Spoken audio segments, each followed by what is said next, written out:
Hi everyone, I welcome you to yet another session in our series with NLTI where we will discuss some of the basic components of the NLSAT paper, and we walk you through some very basic concepts which will be quite handy for you when you're preparing for this exam.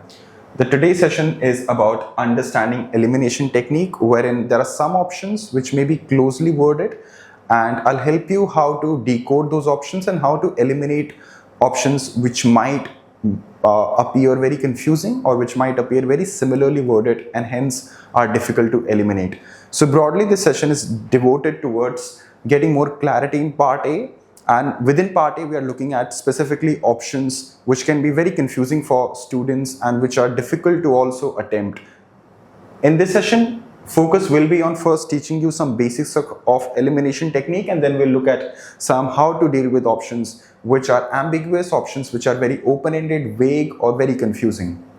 Alright, so we'll start with some basic elimination techniques. Now, if you are already experienced with giving competitive exams, you might already know this, so you can skip these few seconds. But if it's your starting point of giving any competitive exam, it's very useful to equip yourself with these basic tools. The first is that, of course, remove any answers or remove any options. Instead of answers, read it as option that are clearly wrong or contradict the question. So these are not so difficult. I think once you read a question and then you look at some option, maybe one or two options will be ones which are clearly wrong or contradict the question. So you can easily eliminate them. So that's one way to do it.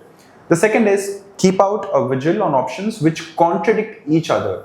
So now if there are two options which may not contradict the question, but they will contradict each other, then among those two options, maybe it's option A and option D, then one of them has to be the wrong option. So that way as well, you can narrow down the number of options that are going to be the right ones and the number of options which are wrong. Third is, from here on it gets slightly more complicated, which is options that introduce new information unrelated to the question or premise can be eliminated. Basically, any option which introduces new information which is any option which is unrelated to the question or premise can be eliminated. Ignore the often bit. What's important is that if any option is introducing some information which was not provided in the question or in the passage, of course that can be eliminated.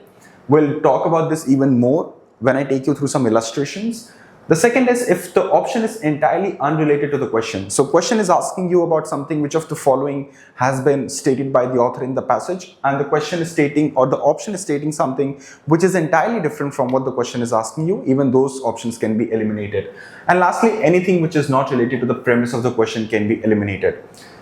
Options, or eliminate any option that don't follow logically from the given information. Now, in some cases your options will flow directly from what's stated in the passage, but sometimes your options may have to be inferred based on what's given in the passage, and then you logically infer whether or not it's provided there. So in those cases, if you feel that the options are all very closely worded, for instance A, B, C, B and C are not stated in the passage, but A can be logically inferred from the passage, then this will be the right one. Now keep in mind, very rarely you'll have such options which are not explicitly stated in the passage. By explicit I mean not that it will be verbatim stated in the passage, but they might be inferred from the passage.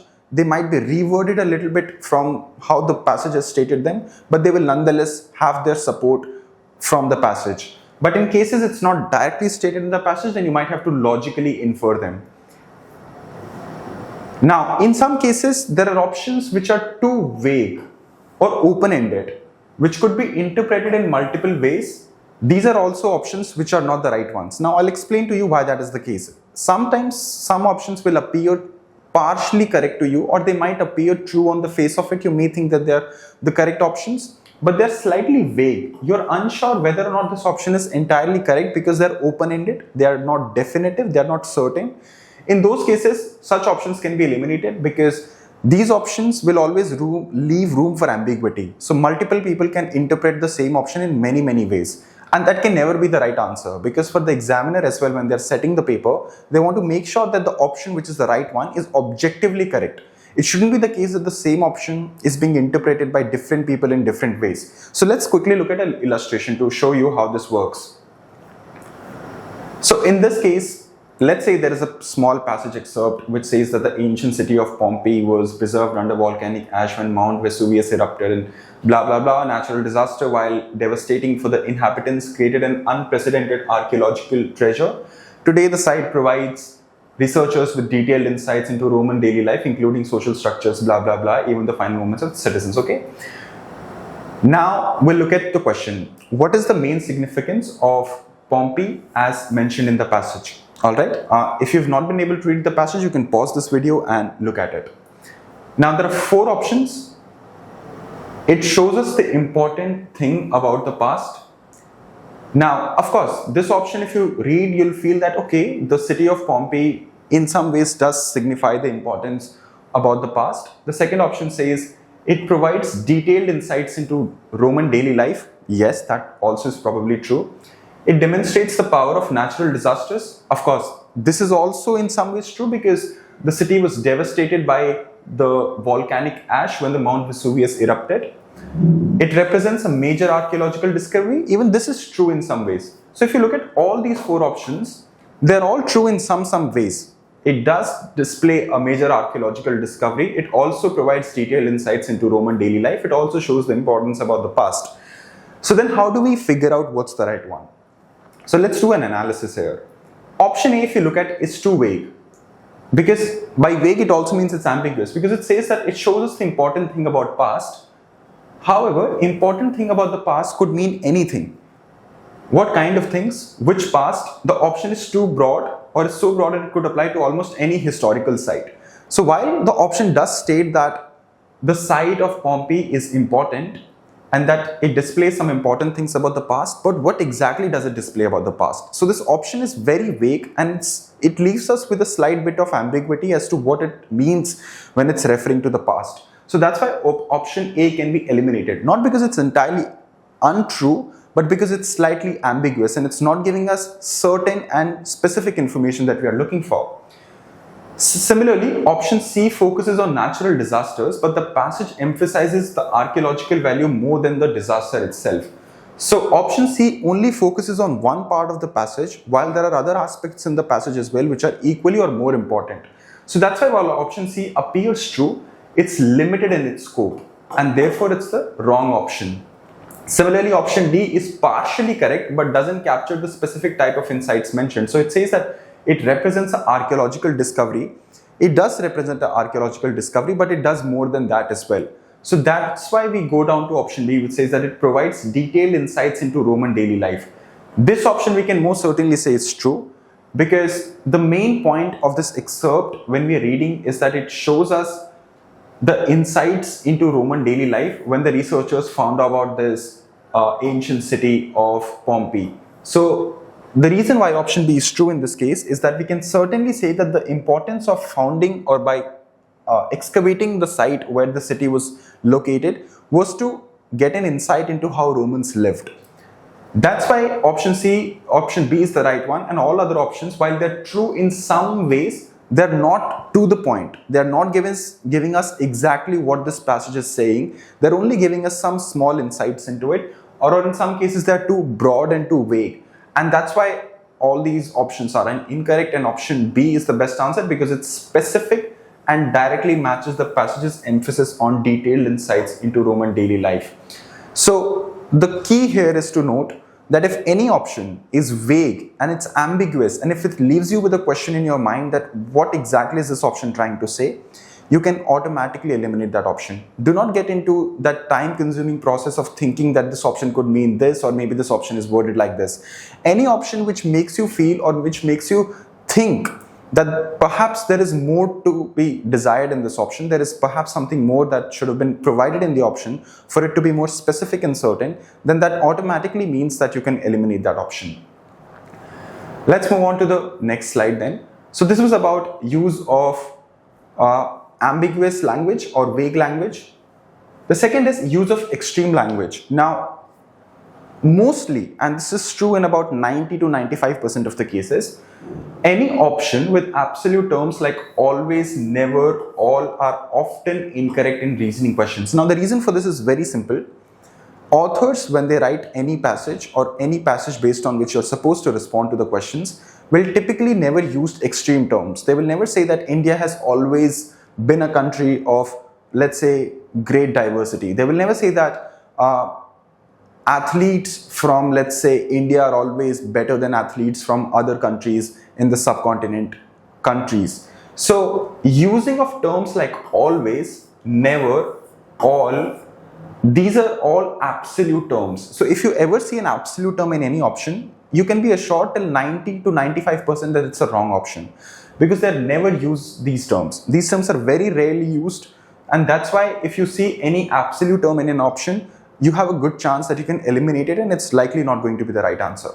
Conversely, if you see words like often, sometimes, most, these are called qualifier words. If you see such words in any option, then equally there is a good chance that that is the right answer, because most authors will use a nuanced viewpoint to express their opinion. They will not be using absolute terms to express their opinion. This is just a common inference that you will also come to realize if you read enough passages. So that's why if you see words like often and sometimes or any qualifying word in any option, then that means that option is probably closer to the right option. So that's why pay attention to qualifying words that change meaning significantly. Words like primarily, mainly, partially, and often, sometimes, because these words can make the difference between right and wrong option. Also watch for scope words that indicate the statement applies broadly or narrowly. Basically, any word which applies very broadly, for example, always, never. In those sort of situations, that option will anyway be the wrong one, because it's too broad in its scope. And if an option is too narrow as well, which means if it uses very narrow terms, which for instance, never, in that case as well, that can be a wrong option, because any option which is too broad or too narrow will never be the right option. So that's why always look out for options which are more balanced, which are more nuanced in their viewpoint. So if you ever see an option which is indicating towards an extreme side, either being extreme because it's too broad or it's too narrow, you can be assured that that's probably the wrong option in that scenario.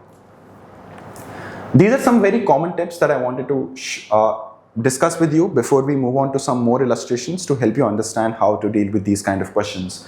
Avoid overthinking. Closely worded options are designed to test precise understanding, not to trick you with hidden meanings. Many students think that if you come across two options which are very close, then there is something very deep hidden behind it.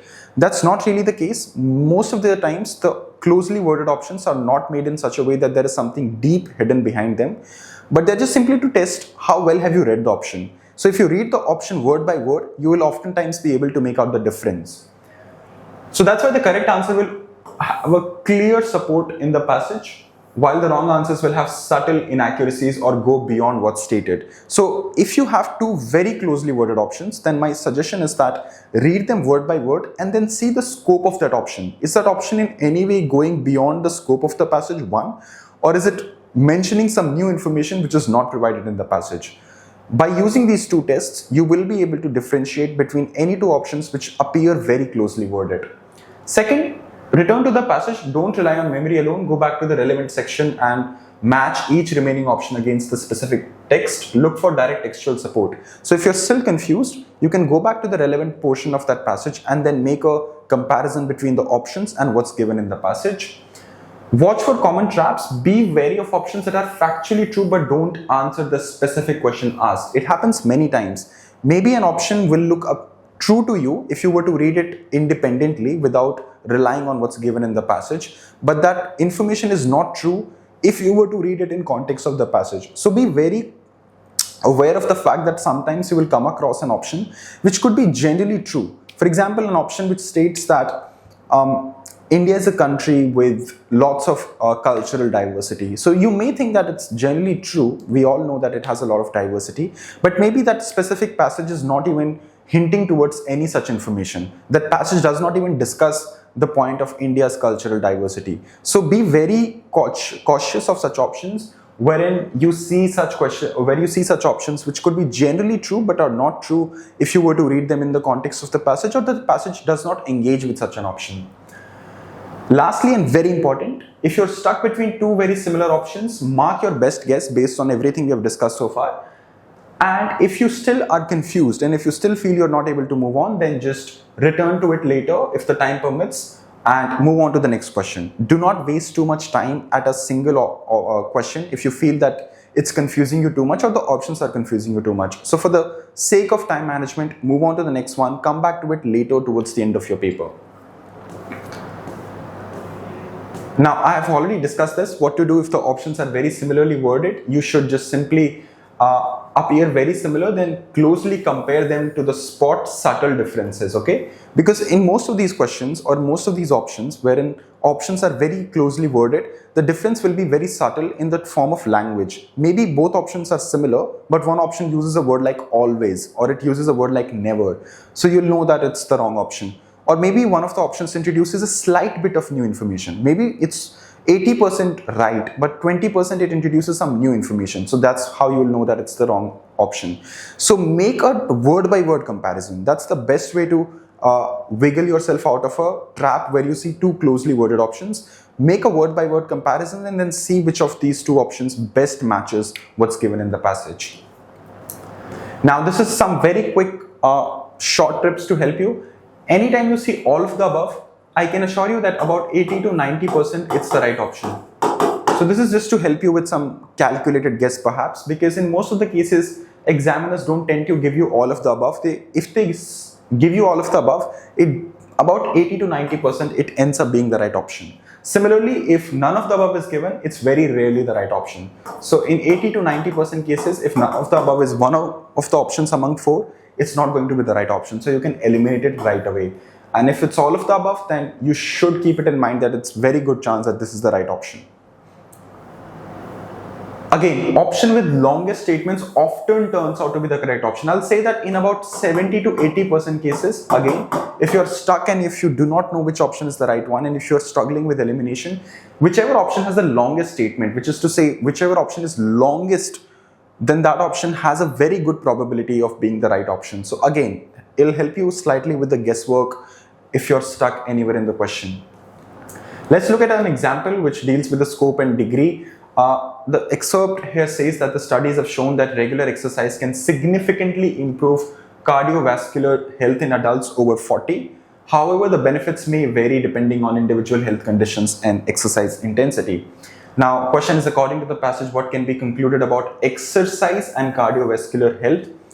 Option A says that exercise always improves cardiovascular health in adults. If you read the passage, it nowhere uses the word always. So it's an extreme word, it's an absolute statement, so we can eliminate this option. Option B says exercise significantly improves cardiovascular health in adults over 40. Seems reasonably right. So we'll consider this as one of the correct options or one among the options which can be ticked on. Option C says exercise only benefits people with existing heart condition. Again, only means it restricts the scope of the option too much. It narrows the option. So that's why, and it also says with existing heart condition. I don't think the passage anywhere uses the word existing heart condition. So first, it narrows the scope of the option, and second, it introduces the new information, so we can cross it out. Option D, exercise benefits vary too much to draw any conclusions. Now, option D again does not state anything clearly as to what passage is saying. It just says that exercise benefits will vary too much to draw any conclusions. But passage nowhere makes such a claim that the benefits of exercise are varying too much. So again, use of word too much makes the option too broad, and that's why it's probably the wrong option, which leaves us with option B as the one which is the right one. So if you look at the analysis as well, option A uses always and all adults, which means it's too absolute. The passage says can significantly improve and specifies adults over 40, not all adults. So the passage itself is not making an absolute claim, but option A does. Option C contradicts the passage because again, it nowhere mentions the point about existing heart condition, so it clearly goes against it. Option D is too negative, which is that the passage does state clear benefits, but option D just seems to imply that there are no clear benefits about health exercise. So option B matches exactly what the passage states, and that's why it's the correct option. Similarly, let's look at the one last option before we conclude this session. There is a small excerpt about while smartphones have revolutionized communication, concerns about their impact on face-to-face social skills continue to grow among educators and parents. So the question is, the author's primary purpose is to, option A is that argue that smartphones harm social development. Now again, the passage does say that the smartphones have revolutionized communication. So the option A in this sense is broad. So we can eliminate it. That's why I said, in all these options in elimination, one thing you can always rely upon is things like, is it using any absolute statements? Is it too broad or is it too narrow? Third, is it introducing any new information? Fourth, is it using or is it based out of any information which is not given in the passage? So if you use these 4 tools or these 4 tips, you will always be able to come, or you will always be able to easily eliminate an option. So as we said, option A says that argue that smartphones harm social development does not cover some aspects of the passage which it is stated, which is that it's also revolutionized social communication. Also, it nowhere says that the smartphones harm social development. It only says that there are concerns about their impact on face-to-face social skills. So this option takes a step ahead of what's given in the passage and makes a conclusion which is not very explicitly given in the passage. So it's broad, plus it is making new information plus wrong conclusion. So we can eliminate it. Option B says, present both benefits and concerns about smartphone use, which it does. The passage says good things as well as some concerns about the smartphone use. So we can consider this as probably a right option. Option D, defend smartphone technology against criticism. This is clearly contradicting what's given in the passage, so we can eliminate it. And option D, analyze the revolution in communication technology. Now, author is nowhere analyzing this, so that's why the use of word analyze itself is contradicting what's given in the passage. So we can eliminate it. So that's why I see option A is too strong. The author doesn't argue, just mentions the concerns. So that's why we eliminated it. Option C is opposite to the tone of the passage, so we eliminated it. And option D focuses only on one aspect of what's given in the passage. So that's why option B is the right one. So the key takeaway from this is this: how the correct answers usually stick closely to what's explicitly stated, while the wrong answers either go too far or are too absolute or introduce new information or misrepresent the tone or purpose. If all of this video, if you had to summarize, this practically summarizes all the things you need to know, alright? How to know which is the right option? It will always stick closely to what's given in the passage, and the wrong answers will have one of these 2 characteristics. They'll either be going too far, or they will be too absolute, or they'll introduce new information, or they'll misrepresent the tone or purpose. So if you keep all these 1, 2, 3, 4 parameters in your mind when you're doing the elimination technique, I'm sure that at least 9 out of 10 times you'll always come to the right answer.